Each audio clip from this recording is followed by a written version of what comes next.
தமிழில் முதல் பக்தி சேனல் சாய் டிவி.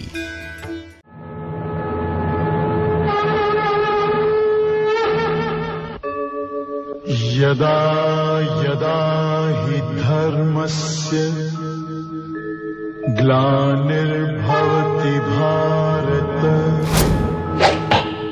अभ्युत्थानम् अधर्मस्य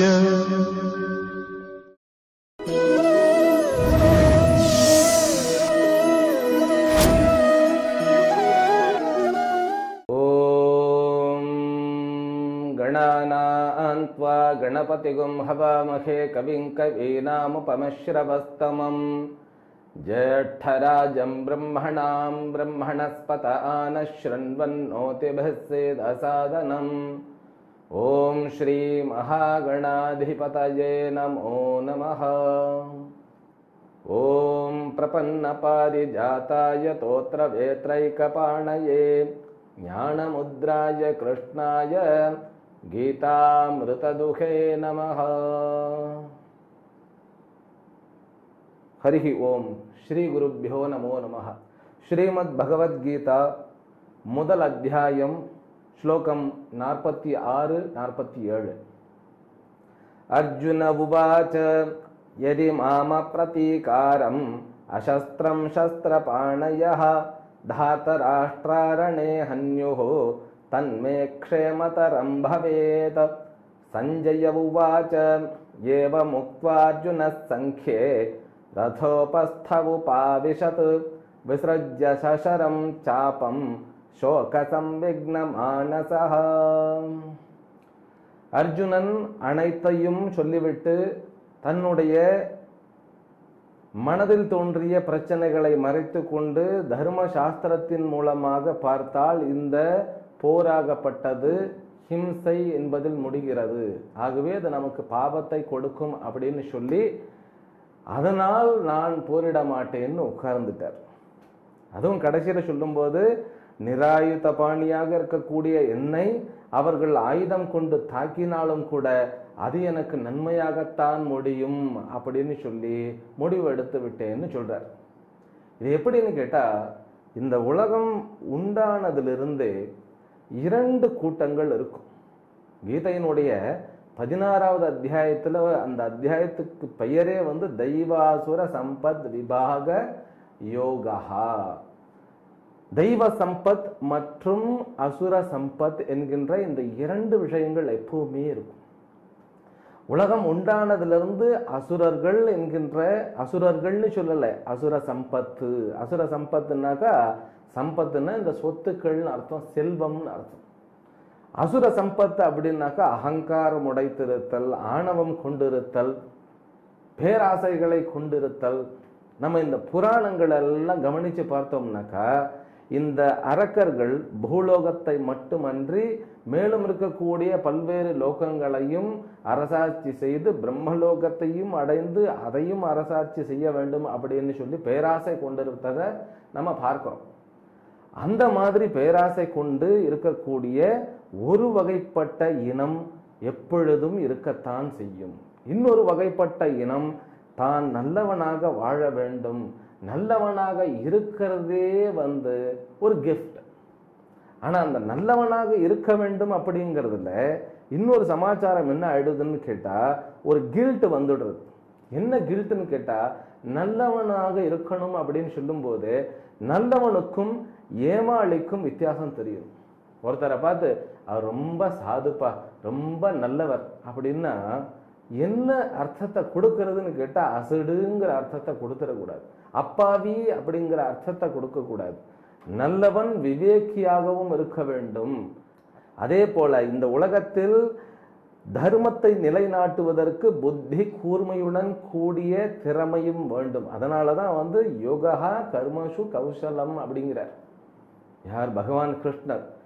கர்மத்தில் தான் செய்கின்ற செயலில் திறமையுடன் செய்வது, தர்மத்தின் நிலை பெற்று செய்வதே யோகம் என்று கூறப்படுகிறதுங்கிறார். நல்லவன் அப்படிங்கிறவர் புத்திசாலியா இருக்க வேண்டியது அவசியம். நல்லவனா இருந்து அம்மாஞ்சின்னு ஒரு பெயர் இருக்கு, அதெல்லாம் கலோக்கியில நம்ம சொல்றோம் இல்லையா, அம்மாஞ்சி, அது இல்லை நல்லவன். நல்லவன் அப்படிங்கிறவனுக்கு வந்து இயலாதவன் அப்படிங்கிறது. அப்புறம் வந்து உலகத்திற்காக பயந்து கொண்டு, சட்ட திட்டங்களுக்கு பயந்து கொண்டு, மற்றவர்களுடைய ஏச்சுக்கும் பேச்சுக்கும் பயந்து கொண்டு, தன்னுடைய இயலாமையினாலும் ஒருவன் தீய காரியங்களை செய்யாமல் இருந்தால் அவன் நல்லவன் என்று அழைக்கப்பட முடியாது. செல்வங்கள் இருந்தும், வலிமை இருந்தும், அதற்குண்டான சூழ்நிலைகள் இருந்தும் அவன் சட்டத்திற்கு புறம்பான செயல்களை செய்யாமல் இருந்தான் என்றால் தன்னுடைய சுய கட்டுப்பாட்டில் தர்மத்தில் நிலை பெற்று தன்னுடைய வாழ்க்கையை நடத்தினா நல்லவன் சொல்லி சாஸ்திரம் சொல்லுகிறது. இந்த நல்லவர்களுக்கு ஒரு வீக்னஸ் வந்து எல்லாருக்கும் கிடையாது. இந்த புத்தி கூர்மை இல்லை என்றால் போராடக்கூடிய மனமானது இருக்கிறது இல்லை. இப்போ நிறைய பேர் கேள்வி கேட்கறத பார்க்கிறோம். எனக்கு லஞ்சம் வாங்கறதுல இஷ்டம் இல்லை சுவாமிகளே, ஆனா எல்லாரும் வாங்கறத பார்த்தா எனக்கு ஒரு மாதிரி மனசுக்கு ரொம்ப கஷ்டமா இருக்கிறது, என்னையும் கம்பல் பண்ணி பண்ணி வாங்குன்னு சொல்றார்.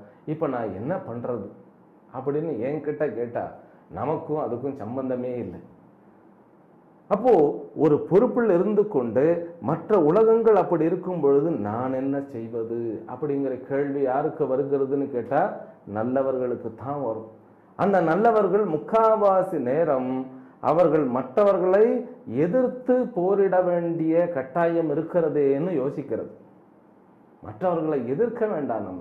நம்ம தர்மத்தை நிலை பெற்றால் தர்மோ ரக்ஷதி ரக்ஷிதா அப்படிங்கிற மாதிரி செய்த தர்மம் தலை காக்கும் அப்படின்னு ஒரு கவிஞன் சொன்னான் இல்லையா, அந்த மாதிரி உபனிஷத்துகளோட பகவத்கீதையினுடைய மெசேஜே அதுதான்.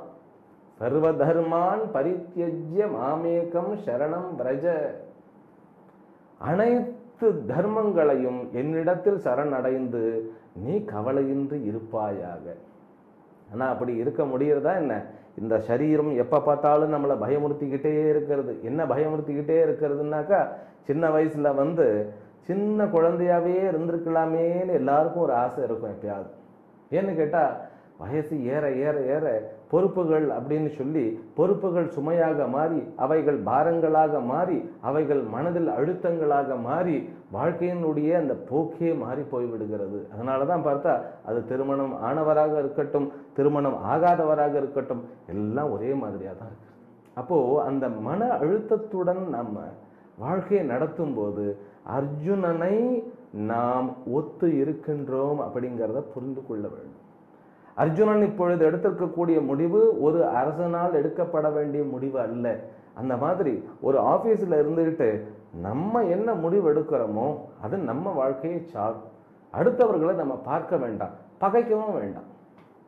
பகைமை அப்படிங்கிறது நம்முடைய கர்ம பலன் அப்படிங்கிறது தான் சாஸ்திரம் சொல்லுகிறது. கீதா வந்து போர் நூல் இல்லை அப்படின்னு பார்த்தோம் இல்லையா, அப்ப இதற்கு பகைகள்லாம் வருகிறதுன்னு கேட்டா அது உன்னுடைய கர்ம பலன். அது பகையாக வந்தாலும் நீ அதை பார்க்காத. அப்படி நீ வந்து கடவுளை சார்ந்து உன்னுடைய கஷ்ட நஷ்டங்களை கடவுளிடம் சரணாகதி அடைந்து நீ உன்னுடைய வாழ்க்கையை வந்து நடத்தி கொண்டு போனால் கண்டிப்பாக தர்மம் உன்னை காக்கும். அதைத்தான் நான் சொல்ல வந்தேன். இந்த சரீரம் பயத்தை கொடுக்கும், இந்த உலகம் பார்த்தாலே எப்ப பார்த்தாலும் பயத்தை கொடுக்கும், எல்லாமே பயத்தை கொடுக்கிற மாதிரி தான் இருக்கும். அதுதான் உலகம். ஆனா கடவுள் என்கின்ற ஒரு தன்மையை நாம் புரிந்து கொள்ள நமக்கு பயம் நீங்கும். இன்னும் சில பேர் கூட சொல்லிவிடுறது, தன்னம்பிக்கை இல்லாதவர்கள் தான் சுவாமிகளே பக்தியை வந்து ஒரு சாக்காக தன்னை ஒழித்து கொள்வதற்காக பயன்படுத்துகிறார்கள் அப்படின்னு கூட ஒரு கருத்து இருக்கிறது. அப்படி இல்லை சார், பிரச்சனை எங்க இருக்கிறதோ அங்கதான் தீர்வு காணப்படும். வீரத்தை போய் வெளியில காமிச்சா எப்படி இருக்குன்னு கேட்டா, இந்த உலகமே நம்முடைய கர்மத்தினுடைய வெளிப்பாடு. கர்மம்னு சொன்னாலே நம்ம வந்து இறந்த காலத்துல பண்ணது. நேற்றைக்கு சாப்பிட்ட இட்லி தானே இன்னைக்கு ராமசாமியா முகத்துல தெரியுறான். இப்போ முகம் வந்து பளிச்சென்று இருக்கிறது, ஃப்ரெஷ்ஷா இருக்கிறதுன்னா என்ன? கரெக்டா நேற்று வந்து முழுவதும் சரியான உணவு எடுத்துக்கொண்டு இருக்கிறாருன்னு தானே அர்த்தம்.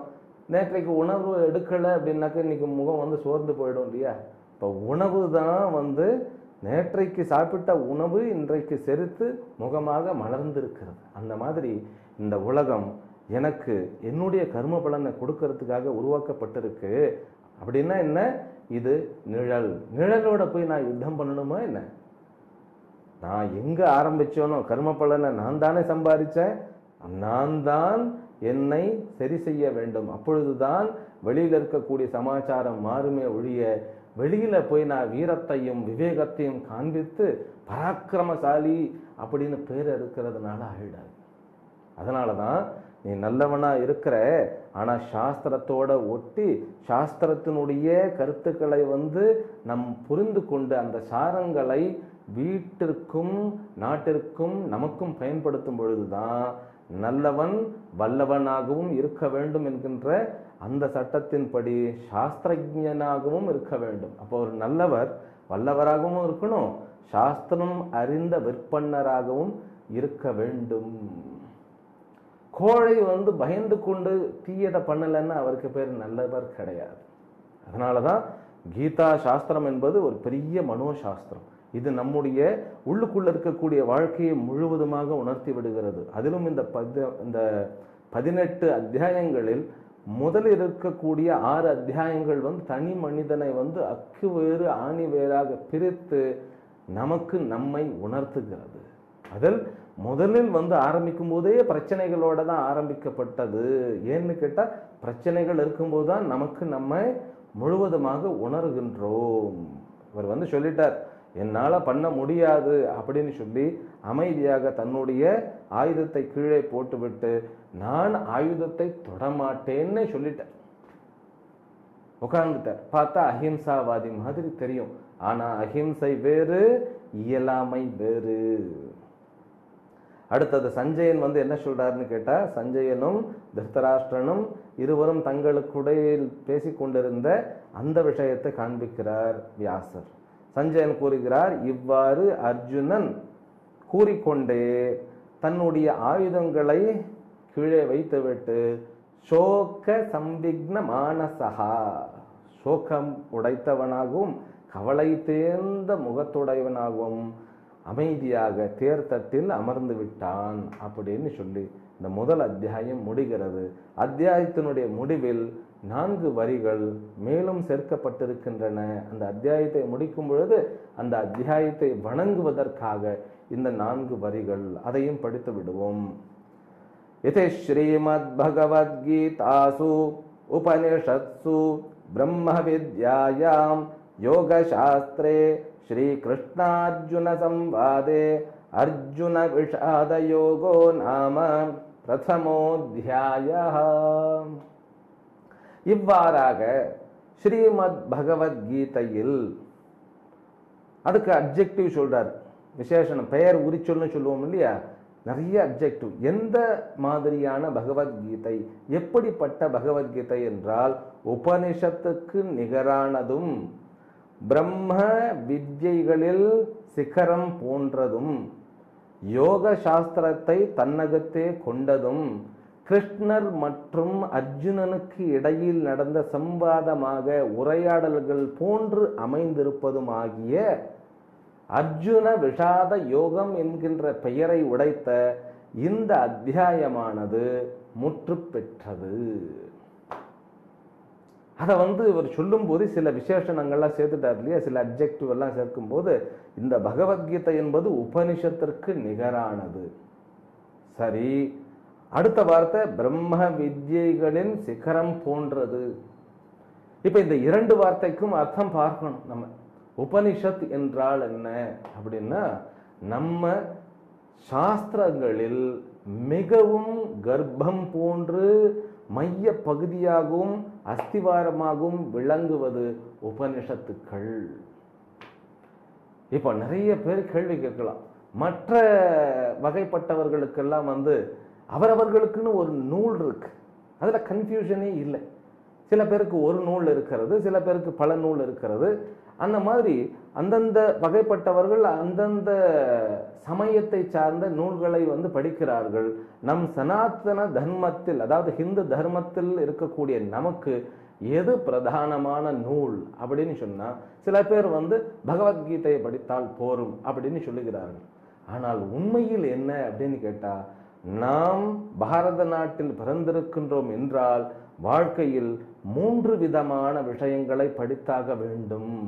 அந்த 3 விதமான விஷயங்கள் என்ன என்ன அப்படின்னு புரிந்தால் இங்கு ஏன் இது கூறப்படுகிறதுன்னு நமக்கு தெரிஞ்சிடும்.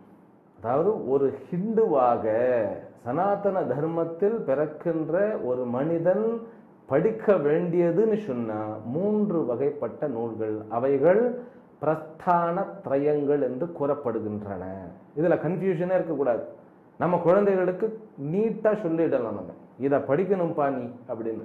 முதல்ல சொல்லப்படுகிறது பகவத்கீதை, 2வது உபனிஷத்துக்கள், 3வது பிரம்மசூத்திரம். இந்த 3 தான் இந்த பிரஸ்தான திரயம். பிரஸ்தானம்னா 2 அர்த்தங்கள் இருக்கு. மார்க்கம் அல்லது சோர்ஸ் அப்படின்னு சொல்லுவாங்க. சோர்ஸ் ஆஃப் த நாலேஜ், ஞானத்தினுடைய களஞ்சியம் அப்படின்னு சொல்றது. சோர்ஸ், களஞ்சியம். இந்த 3 பொக்கிஷங்கள் தான் நம் நாட்டினுடைய நூல், நமக்கு உண்டான நூல்கள். இந்த பிரஸ்தான திரயத்தை வகைப்படுத்துவாங்க. இந்த 3ம் கூட மற்ற 2ம் உபனிஷத்து தான் மைய பகுதி. இந்த உபனிஷத்துக்களை புரிய வைப்பதற்காகத்தான் பகவத்கீதையும் பிரம்மசூத்திரமும் நமக்கு கொடுக்கப்பட்டிருக்கின்றன. நம்ம ஏதாவது ஒரு கணக்கையோ அல்லது ஏதாவது ஒரு விஷயத்தையோ புரிந்து கொள்ள முயற்சி பண்ணும்போது என்ன சொல்லுவோம்? இது என்ன பெரிய பிரம்மசூத்திரமா அப்படின்னு சொல்லுவோம் இல்லையா? இந்த பிரம்மசூத்திரத்தை ஏன் அந்த அளவுக்கு நாம் பேசுகிறோம் அப்படின்னா, அந்த பிரம்மசூத்திரத்தை புரிந்து கொண்டா நம்முடைய பிறப்பு இறப்பு என்கின்ற அந்த சமாச்சாரமே நம்மை விட்டு நீங்கிவிடும். இந்த உலகம் பிறகு நம்முடைய சரீரத்திற்கும் மனதிற்கும் ஒத்த ஒரு சமாச்சாரமாக, அதாவது இந்த உலகத்துக்கும் எனக்கும் ஒரு விஷயமும் பாதிப்பு இல்லாததாக மாறிவிடும். சிம்பிளா சொன்னா, நாம் நினைக்கின்றபடி இந்த உலகம் நமக்கு வேலை செய்யும். நீங்க கூட நினைக்கலாம், என்னடா சுவாமிஜி ரொம்ப இதுவா சொல்லிட்டாரே அப்படின்னு. அப்படி இல்லை, விஷயம் அதுதான். ஒரு பிரம்ம ஞானிக்கு இந்த உலகம் அவருடைய எண்ணங்களுக்கு ஏற்ப தன்னை மாற்றிக்கொள்ளுகிறது. எவ்வளவு பெரிய சமாச்சாரம். மரணம் அவரை நெருங்காது. மரணத்திலிருந்து விடுதலை அடைந்து விடுவார். பிறகு பிறப்பும் கிடையாது. இதெல்லாம் நம்ம கண்ணுகளுக்கு தெரியாத பிரயோஜனம். ஆனால் இந்த உபனிஷத் என்பது மொத்தம் 108 உபனிஷத்துக்கள் நம் கைகளில் கிடைத்திருக்கின்றன. நிறைய உபனிஷத்துக்கள்லாம் இருந்து கடைசியில் எத்தனையோ மக்கள் ஆட்சி பண்ணிட்டு போயிட்டு கடைசியில் மீதம் இருக்கிறது 108. அந்த 108லும் கூட 11 உபனிஷத்துகளுக்கு ஆதிசங்கரர் பாஷ்யம் எழுதியிருக்கின்றார். அந்த 11 உபனிஷத்து தான் நமக்கு டார்கெட். ஆனால் அந்த உபனிஷத்துக்கள் ஒரு புரியாத ஒரு பாஷையில் ஒரு கவிஞன் ஒரு பாடலை தற்காலத்தில் எழுதுவதற்கும் ஒரு 100-150 வருடங்களுக்கு முன்பு 1000 வருடங்களுக்கு முன்பு எழுதியதற்கும் வித்தியாசம் இருக்கும். இப்போ திருக்குறளே நம்ம படிக்கணும் அப்படின்னா திருக்குறளை படிச்சுட்டு அதுக்கு விளக்க உரை படிக்க வேண்டியதா இருக்கு. கோளில் பொறியில் குணமிலவே என் குணத்தான் தாளை வணங்கா தலை அப்படின்னா என்னத்தை போய் புரிஞ்சுகிறது? நமக்கு என்ன புரிகிறது? இருள் சேர் இருவினையும் சேரா இறைவன் பொருள் சேர் புகழ் புரிந்தார் மாட்டு. என்ன புரிகிறது? மனத்துக்கண் மாசு இல்லன் ஆதல் அனைத்து அரண். இதெல்லாம் பெரிய பெரிய ஸ்லோகங்கள். இப்ப அரண்னா என்னன்னு தெரியணும், மாசு என்றால் என்னன்னு தெரியணும். தொட்டனைத்து ஊரும் மணற்கேணி மாந்தருக்கு கற்றனை தூரும் அறிவு. இது ஓரளவுக்கு புரிந்தாலும் அதுல நிறைய சூக்ஷ்மங்கள் இருக்கின்றன. திருக்குறள் புரிந்தாலே போரும் நமக்கு. ஏன்னா திருக்குறள் கீதையினுடைய சாரம். இது நிறைய பேருக்கு தெரியாது.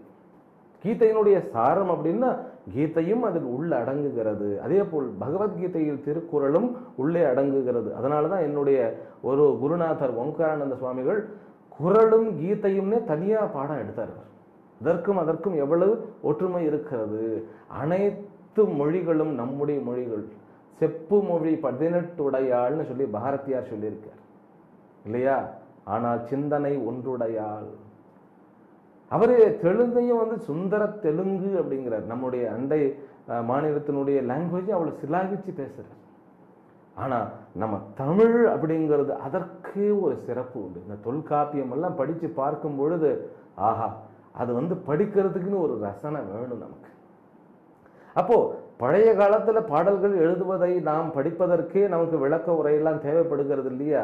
இதை வந்து வாழ்க்கையினுடைய ரகசியங்களை நம் மனம் புத்தி எண்ணங்களுக்கு எட்டாத விஷயங்களை பேசுகிறது இந்த உபனிஷத். அது வந்து ரொம்ப ஹை லெவல்ல இருக்கிறதுனால சாதாரண மனசுக்கு அதை புரிந்து கொள்ள முடியாது. அப்போ உபனிஷத்தை படிக்கக்கூடிய அளவுக்கு நாம் முன்னேற வேண்டும் என்றால் அதற்கு நமக்கு பகவத்கீதை தேவை. உப என்றால் அருகில் என்பது பொருள், நீ என்றால் நிச்சயமாக என்பது பொருள். ஷதுல்று என்கின்ற அந்த தாத்து, தாத்துனாக்கா மூல வேர்ச்சொல். அந்த மூல வேர்ச்சொல்லுக்கு சிதைத்தல், கொண்டு செல்லுதல், அழித்தல் என்கின்ற 3 அர்த்தம் இருக்கிறது. அப்போ இந்த உபனிஷத் என்கின்ற ஞானமானது அது வந்து இந்த 11 உபனிஷத்துகள் இருக்கு இல்லையா, அது ஈஷோபனிஷத், கட்டோபனிஷத், முண்டகோபனிஷத், மாண்டூக்கியோபனிஷத், இந்த மாதிரி நிறைய இருக்கு. தைத்திரியோபனிஷத் அப்படின்னு நிறைய 11 உபனிஷத். அதற்கு ஒரு ஸ்லோகமே இருக்கு. அது எதிர்காலத்தில் நம்ம சொல்லுவோம். ஒரேடியா எல்லாத்தையும் சொன்னோம்னாக்கா நமக்கு ஒரு மாதிரி ஸ்தம்பிச்சுடும் இல்லையா? அப்போ இந்த உபனிஷத் என்கின்ற வார்த்தையிலேயே அதனுடைய பிரயோஜனம் இருக்கு. உப என்றால் அருகில், நீ என்றால் நிச்சயமாக. இது வந்து 3 அர்த்தங்களை கொடுக்கிறது. கொண்டு செல்லுகிறது, பிறகு சிதைக்கிறது, அழிக்கிறது. இந்த ஞானம் நம்மை குருவினிடத்தில், குருவினுடைய அருகில் நம்மை கொண்டு செல்லுகிறது. குருவனுடைய அருகாமையில் கொண்டு சென்று சாஸ்திரத்தினுடைய ஞானத்திற்கு அருகில் நம்மை எடுத்து செல்லுகிறது. சாஸ்திரத்தில் கூறப்பட்டுள்ள ஈஸ்வரன் என்கின்ற அந்த சத் வஸ்து, அனைத்தையும் இயக்கக்கூடிய அந்த வஸ்துவனிடத்தில் நம்மை எடுத்து செல்லுகிறது. பிறகு இறைவனை உணர்ந்து அதன் மூலமாக தன்னை உணரக்கூடிய வகையில் தன்னை உணர்த்தி அது தன்னையும் அருகாமையை உணரச் செய்கிறது. அதனால அதற்கு பெயர் உபனிஷத். நல்ல குருவை உணரச் செய்து பிறகு இருக்கக்கூடிய ரகசியங்கள் எல்லாம் நான் இந்த சொன்ன அத்தனையுமே ரகசியம். இதற்கு யாரும் சர்டிபிகேட் எல்லாம் கொடுக்கறதே இல்லை. சர்டிபிகேட் கொடுக்கவும் முடியாது. ஏன் கொடுக்க முடியாதுன்னாக்கா புரியாது, இதுக்கு வேலையும் கிடையாது. அப்போ நான் ஏன் சார் இதை படிக்கணும் அப்படின்னு ஒரு கேள்வி வந்துடும். இந்த உலகியல் கல்வியை 1000 வருடங்கள் படித்தாலும் சில பிரச்சனைகள் தீராது. அந்த பிரச்சனைகள் தீர வேண்டுமென்றால் நாம் வெளிமுகமாக பயணம் செய்வதை தவிர்த்து உள்முகமாக பயணம் செய்தால்தான் உண்டு. அதுதான் திருக்குறளும் வந்து, அதாவது நிலையின என்று உணர்வது புல்லறிவாண்மைன்னு சொல்றாரு. நிலையே இல்லாத பொருள்களை இப்படி சொன்ன உடனே வேதாந்தம் வந்து இருக்கிறதெல்லாம் நிலை இல்லைன்னு சொல்றது. அப்புறம் நான் என்னத்தை போய் ஏதாவது ஒரு ஆசையா சாப்பிடக்கூட முடியல அப்படின்னா உங்களுடைய ஆசையை வந்து சாஸ்திரம் ஒன்றும் சொல்றதில்லை. இன்ஃபேக்ட் தர்மத்திற்கு ஏற்ற உகந்த ஆசைகளை தான் ஏற்றுக்கொள்ள வேண்டும் அப்படின்னு சாஸ்திரம் சொல்லுகிறது. ஆசை தவறு அல்ல, அந்த ஆசை உன்னையே வந்து படுகொலையில தள்ளாம இருக்கிற வரைக்கும் ஓகே. அதனால வாழ்வாங்கு வாழணும், மகிழ்ச்சியா வாழணும் தான் சாஸ்திரம் சொல்றது. நம்மளை வந்து அப்படியே வந்து ஒரு மாதிரி கட்டுப்பாடோட போட்டு திரிச்சு நம்மை வந்து காயடித்து நமக்கு வந்து எல்லாத்தையுமே இழந்து ஒரு சாட்டிஸ்டான ஒரு வாழ்க்கைக்கு இந்த சாஸ்திரம் நம்ம சஜஷன் கொடுக்காது. இது சொல்லுகிறது பேரின்ப வாழ்க்கைக்கு தான். அந்த பேரின்ப வாழ்க்கையும் ஏதோ கற்பனையான வாழ்க்கை இல்லை, குடும்பத்தை எல்லாம் விட்டுட்டு வாழ்க்கை இல்லை. வீட்டிற்குள் இருந்து கொண்டே அனைவரோடும் சேர்ந்து ஆனந்தமாக வாழக்கூடிய வாழ்க்கை தான். அதனால தான் நான் முதலே என்ன சொன்னேன், இதை சொல்லி கொடுத்ததும் சரி கற்றுக்கொண்டதும் சரி அரசர்கள். 2 பேருமே அரசர்கள். அரசர்கள்னா எவ்வளவு டியூட்டி இருக்கும் அவளுக்கு. அதனால தான் இந்த உபனிஷத் அப்படிங்கிறத நம்முடைய டார்கெட். அது உண்மைக்கு அருகில் நம்மை இட்டு சென்று நம்முடைய பிரச்சனைகளை சிதைக்கிறது. பிறகு பாருங்க, அழைச்சு செல்லுகிறதுங்கிற ஒரு அர்த்தம். பிறகு அது சிதைக்கிறது, பிறகு பிறப்பை வேறறுக்கிறது, அழிக்கிறது. அதனால் அதற்கு பெயர் உபனிஷத். அந்த உபனிஷத்தை படிப்பதற்கு நம்மை தகுதியுடையவனாக மாற்றி உபனிஷத்துக்கள் போலவே உபனிஷத்து விஷயங்களை நமக்கு மிகவும் அழகாக புரிய வைப்பதினால் உபனிஷத்திற்கு நிகராகிய பகவத்கீதையில் அப்படிங்கிற வார்த்தை. அப்புறம் உபனிஷத்துக்கு நிகரான பகவத்கீதையில்னாக்கா பிரம்ம வித்யாயாம் இன்னொரு வார்த்தை. பிரம்ம வித்யை அழகாக சொல்லுகின்ற, பிரம்ம வித்யனா பிரம்மசூத்திரம், இப்போ பிரம்மசூத்திரம் என்பது ஒரு நூல். அது எப்பொழுது படிக்கணும்னு கேட்டால் முதல்ல பகவத்கீதா படிக்கணும், அப்புறம் உபனிஷத்துகள் படிக்க முடியும். அதற்கப்புறம் என்னன்னு கேட்டால் உபனிஷத்துகள் 11 உபனிஷத்துகளுக்குள்ள இருக்கக்கூடிய ஒற்றுமை என்ன என்பதை பிரம்மசூத்திரமானது ஒரு ஆராய்ச்சி செய்யும் விதமாக அது அமைக்கப்பட்டிருக்கிறது, வடிவமைக்கப்பட்டிருக்கிறது. அதுதான் வியாசருடைய மகத்துவம். பகவத்கீதை எழுதினது வியாசர், பிரம்மசூத்திரத்தை எழுதினதும் வியாசர், உபனிஷத்தை எழுதியது மந்திர திரஷ்டாக்கள் என்று கூறப்படுகின்ற ரிஷிகள். பிரம்மசூத்திரம் அப்படின்னா மறுபடியும் உபனிஷத்தை தான் நான் ஆராய்ச்சி செய்கிறேன், இந்த உபனிஷத்துல என்ன சொல்லப்பட்டிருக்கு, அந்த உபனிஷத்துல என்ன சொல்லப்பட்டிருக்குன்னு சொல்லி ஆராய்வதன் மூலமாக உபனிஷத்தினுடைய அந்த ஒற்றுமை புரிந்து அதனுடைய சாரம் நமக்கு தன்மயமாக மாற்றப்படுகிறது. இதெல்லாம் எதற்கு நான் சொல்லுகின்றேன் என்றால், நம்முடைய பாரத நாட்டில் பிறந்த ஒரு குழந்தை இந்த 3ஐயும் கற்றுக்கொண்டான் என்றால் அவன் முழுமையான திறமையான ஆனந்தமான வாழ்க்கையை கண்டிப்பாக வாழுவான். அவன் ஸ்கூலுக்கு போறதுல தடை சொல்லலை, அவனை காலேஜ் போக வேண்டான்னு சொல்லலை, அவன் உலகியல் கல்வியை வாழ வேண்டான்னு சொல்லலை, அவனை ஒரு மாடர்ன் ரிஷியாக இருக்க வைக்க வேண்டும் அப்படிங்கிறது தான் என்னுடைய குறிக்கோள். நம்முடைய பழசு அப்படிங்கிறது மிகவும் மகத்துவம் வாய்ந்தது. எனக்கு தெரிந்து உலகம் முழுவதும் இப்பொழுது அவர்களுக்கு நிறைய அவேர்னஸ் வந்துடுச்சு. இந்த சாஸ்திரத்துல நிறைய விசேஷங்கள் இருக்கு. உலகத்திற்கு பூஜ்யம் என்கின்ற பெரிய மகத்துவத்தை கொடுத்தது நாம். உலகம் தட்டை என்று சொல்லி கொண்டிருக்கும் பொழுதே பூலோகம் என்கின்ற இந்த வார்த்தையே பூமி உருண்டையானது என்கின்ற அந்த வார்த்தையை கொண்டு வந்தது நாம். எத்தனையோ சிறப்புகளை கொடுத்த நம்முடைய சனாதன தர்மத்தை பற்றி நாம் புரிந்து கொள்ள வேண்டும். அதை எப்படியெல்லாம் எளிமையாக சொல்ல முடியுமோ அப்படியெல்லாம் சொல்லுவது அடியனுடைய முயற்சி. அதற்கு கடவுளும் என்னுடைய குருமார்களும் கண்டிப்பாக ஆசீர்வாதம் செய்திருக்கின்றார்கள் என்கின்ற அந்த நம்பிக்கையுடனும் அதே போன்று அனைவருக்கும் அனைத்து விதமான சௌபாகியங்களும் கிட்ட வேண்டும். இந்த விஷயங்களை செரிப்பதற்கும் புரிந்து கொள்வதற்கும் எல்லாம் வல்ல இறைவனுடைய அருள் வேண்டும் என்கின்ற பிரார்த்தனையுடனும் இன்றைய உரையை நிறைவு செய்கின்றேன். ஹரிஹி ஓம். ஓம் பூர்ணமதః பூர்ணமிதம் பூர்ணாத் பூர்ணமுதச்யதே பூர்ணஸ்ய பூர்ணமாதாய பூர்ணமேவாவசிஷ்யதே. ஓம் சாந்தி சாந்தி சாந்தி. ஹரிஹி ஓம். ஸ்ரீ குருப்யோ நமஹ. ஹரிஹி ஓம்.